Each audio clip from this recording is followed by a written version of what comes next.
चला चालू करा।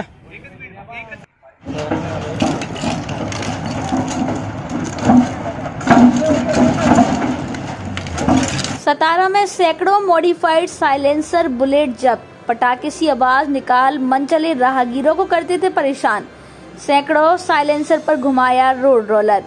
सतारा एसपी समीर शेख के मार्गदर्शन पर पुलिस अधिकारी यादव ने कहा, पिछले कुछ दिनों से हमें शिकायतें मिल रही थी कि कई लोग शहर में सार्वजनिक उपद्रव पैदा करने के लिए मॉडिफाइड या आफ्टर मार्केट साइलेंसर का इस्तेमाल करते हैं। शिकायत मिलने के बाद हमने एक मुहिम चलाई, उसमें हॉर्न और साइलेंसर पर बड़ी आवाज निकालने वाले बुलेट पर कार्रवाई की योजना बनाई। मॉडिफाइड साइलेंसर वाली बुलेट लेकर पटाखे सी आवाज निकालने वाले मंचलों के बुलेट की सूची निकालने का काम में सतारा पुलिस जुड़ गई। 2 घंटे में कई बुलेट की सूची निकालकर उसको मॉडिफाइड साइलेंसर को जब्त करने का अभियान शुरू किया गया। इसमें हॉर्न और साइलेंसर पर बड़ी आवाज निकालने वाले बुलेट पर भी कार्रवाई की गई। आज शनिवार को मॉडिफाइड साइलेंसर वाली बाइक को एक अभियान के तहत जब्त किया गया है और मॉडिफाइड साइलेंसर और हॉर्न को सतारा शहर के चौराहे के रोड पर रखकर सैकड़ों साइलेंसर पर रोड रोलर घुमाया गया। सतारा शहर के चौराहे पर संशोधित साइलेंसर का उपयोग करने वाले बाइक सवारों के खिलाफ अभियान चलाया, जिससे क्षेत्र के मंचलों में हड़कंप मच गया और डर बैठ गया। सतारा शहर के परेशान नागरिकों ने सतारा शहर के एसपी समीर शेख को धन्यवाद किया। जुबेर शेख और मुन्ना बुजावर की सतारा से खास रिपोर्ट।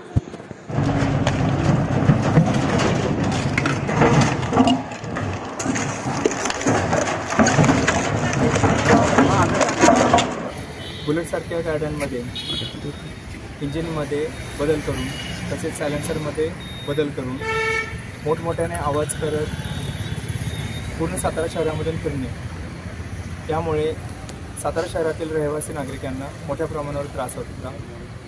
याच्या संदर्भात वाहतूक शाखा सातारा यासाठी काही स्थानिक नागरिकांनी संपर्क साधून त्यांना होत असलेल्या त्रासाबाबत नाराजी व्यक्त केली होती। त्या अनुषंगाने वाहतूक शाखेने काही दिवसांपासून असे जे वाहनांमध्ये बेकायदेशीररित्या बदल करून जे आवाज वाढवणे, मोठमोठ्याने सायलेन्सरचा आवाज करणे, मोठमोठ्याने सायलेन्सरच्या माध्यमातून फटाके फोडणे, तसेच प्रेशर हॉर्नचा वापर करून मोठमोठ्याने हॉर्न वाजवणे, याचबरोबर पोलीस सायरनसारखे काही सायरनचा वापर करणे, या पद्धतीचे जे काही कृत्य होत होते त्या कृत्यांना आळा घालण्यासाठी तसेच काही स्थानिक नागरिक आहेत, सातारा शहरातील स्थानिक नागरिकांना या गोंगाटाचा त्रास होऊ नये यासाठी वाहतूक शाखेने गेल्या बऱ्याच दिवसांपासून धडक मोहीम राबवलेली आहे। या अनुषंगाने मागील 5 ते 6 दिवसांमध्ये एकूण 56 अशा बेकायदेशीररित्या बदल केलेल्या वाहनांवर कारवाई करण्यात आलेली आहे। त्याच्यामध्ये 56 सायलेन्सर ताब्यात घेण्यात आलेले आहे। त्याचबरोबर 10 पोलीस सायरन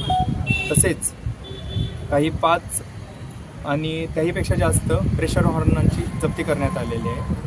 त्याचबरोबर नाकाबंदीमध्ये जे दारू पिऊन जे गाडी चालवतात असे मद्यपान करून जे वाहन चालवणारे इसम आहेत त्यांच्यावरही गुन्हे दाखल करण्यात आलेले आहेत। याद्वारे एकच सांगण्यात येते, लोकांना आवाहन करण्यात येते की वाहतूक शाखेच्या माध्यमातून ही कारवाई सतत चालू राहणार आहे। आपल्या या कृत्यांमुळे सातारा शहरातील नागरिकांना जर त्रास होत असेल तर त्याची वाहतूक शाखा निश्चितपणे दखल घेईल आणि अशी कारवाई सतत चालू राहील। काय नेमकं कोणत्या पद्धतीची आज कारवाई केली आहे, जे आता ताब्यात जे तुम्ही आज जो हॉर्न असतील त्यानंतर? बरोबर, गेल्या 5 ते 6 दिवसांपासून आम्हाला एक गोष्ट सातत्याने वारंवार निदर्शनास आलेली आहे की सातारा शहरातून संध्याकाळी साधारणतः 8 नंतर बरेचसे युवा वर्ग हा अशा मॉडिफाईड केलेल्या गाड्या रेसिंगच्या माध्यमातून शिवाजी सर्कल, शाहू चौक, कमानी हाऊस, मोती चौक, राजवाडा मार्गे पूर्ण सिटीमध्ये सर्कल मारून मोठमोठ्या पद्धतीने प्रेशर हॉर्नचा वापर करतात, सायलेन्सरचा मोठमोठ्या पद्धतीने बदल करून मोठमोठ्या प्रमाणात आवाज करतात।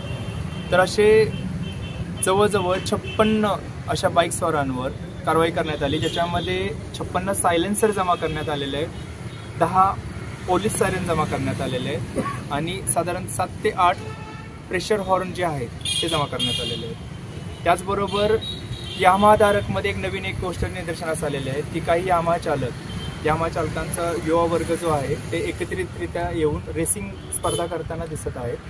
अशाही चालकांवर कारवाई करण्याचं सद्यस्थितीला आम्ही अपेक्षित केलेलं आहे। त्यामुळे यापुढे आमचे चालक यामावाले पण असणार आहेत की जे यामा गाडीमध्ये मॉडिफिकेशन करून मोठमोठ्याने सायरन वाजवत किंवा आवाज करत ज्या पद्धतीनं ते शाहू चौक, शिवाजी चौक, राजवाडा, मोती चौक या परिसरामधून रात्रीच्या टायमिंगमध्ये ज्या पद्धतीनं फिरतायत त्या पद्धतीनं त्यांच्यावर यापुढे दिवसा आणि रात्रीही कधीही अचानकपणे कारवाई केली जाणार. त्या दुचाकीवर आपण जी कारवाई केली प्रशंसनीय आहे, पण मात्र ज्या 4 चाकी आहेत ज्याच्यामध्ये जीपसी गाड्यांचा मोठ्या प्रमाणात समावेश किंवा काही नवीन आपल्या गाड्या आहेत त्या गाड्यांना सुद्धा मॉडिफाय केलेले सायलेन्सर आहेत. तर मोठ्या प्रमाणात आवाज करून अशा 4 चाकी गाड्यांवर तुम्ही कारवाई करणार आहात त्या दुचाकी करून थांबणार आहे? निश्चितपणे ह्याही संदर्भात आमच्याकडे तक्रारी प्राप्त झालेल्या आहेत. साहजिकच आहे, नागरिकांकडून येणाऱ्या तक्रारींची दखल घेणे हे आमचं काम आहे. आपण ज्या पद्धतीने आपल्याला सूचना केलेल्या आहेत याची ऑलरेडी आम्ही दखल घेतलेली आहे, त्या पद्धतीने आम्ही कारवाई करत आहोत. आता पहिल्यांदाच सातारामध्ये असं समजतं की नष्ट करण्याची जी प्रक्रिया नव्यानं सुरू झाली आहे किंवा पहिल्यांदाच हा प्रयोग बरोबर आहे केला आहे, त्याच्याबद्दल नेमकं सांगा. बरोबर आहे. या माध्यमातून आम्हाला फक्त एक चांगला संदेश या समाजामध्ये द्यायचे की सातारा हे शांतताप्रिय नागरिकांचं एक निवासस्थान आहे. सातारा शहराकडे एक शांततेचं ठिकाण म्हणून पाहिलं जातं. त्या अनुषंगाने आम्ही याद्वारे एक एवढाच मेसेज देण्याचा प्रयत्न करतोय की लोकांना शांतता हवी आहे. त्या शांततेसाठी लोक त्या ठिकाणी राहावयास येतात. अशा ऐतिहासिक शांततेच्या ठिकाणी जर काही लोकांच्यामुळे जर निश्चितपणे जर स्थानिक रहिवासींना नागरिकांना त्रास होत असेल तर निश्चितपणे अशा पद्धतीची ठोस पावलं यापुढे उचलली जातील. नष्ट का केलं? बरोबर आहे. त्या पद्धतीनं नष्ट करण्याचं कारण म्हणजे जे वाहनांमध्ये मॉडिफिकेशन जे करण्यात आलेले आहे त्यांचं जे लोखंडाचं जे मटेरियल जे वापरलं जातं ते मटेरियल अतिशय स्ट्रॉंग पद्धतीने वापरलं जातं. त्यासाठी हेवी वजनाच्या वाहनांचाच आपल्याला वापर करण्यात येतो. म्हणून आपण बुलडोझरच्या माध्यमातून ही कारवाई करतो, कारण जे लोखंड जे स्टेनलेस स्टील त्याच्यामध्ये वापरलं झाले ते पूर्णपणे या माध्यमातून नष्ट होतं. पुन्हा याचा रियूज होऊ नये. बरोबर आहे, अगदी बरोबर बोलताय. यामागे एकच उद्देश आहे की परत याचा रियूज नाही झालं पाहिजे. तसेच या पद्धतीनं आम्ही अजूनही एक संदेश देतोय की अशा पद्धतीनं जे कुठले दुकानदार जे असे मॉडिफिकेशन करण्यासाठी जे त्यांना सर्वतोपरी मदत करतायत, जे सहाय्य करतायत, अशा देखील दुकानदारांवर आम्ही यापुढे कारवाई करण्याचं ठरवलेलं आहे. त्या यापुढे दुकानदारांनाही आम्ही या माध्यमातून संदेश देतोय की जर आपण या पद्धतीने अशा काही पार्टची जर विक्री करत असाल तर यापुढे आपणालाही कायदेशीर कारवाईला सामोरं जावं लागेल. दंड किती वसूल करण्यात आला? MVRच्या माध्यमातून या पद्धतीनं गेल्या 3 महिन्यांमध्ये काही लाखांमध्ये दंड वसुली करण्यात आलेली आहे.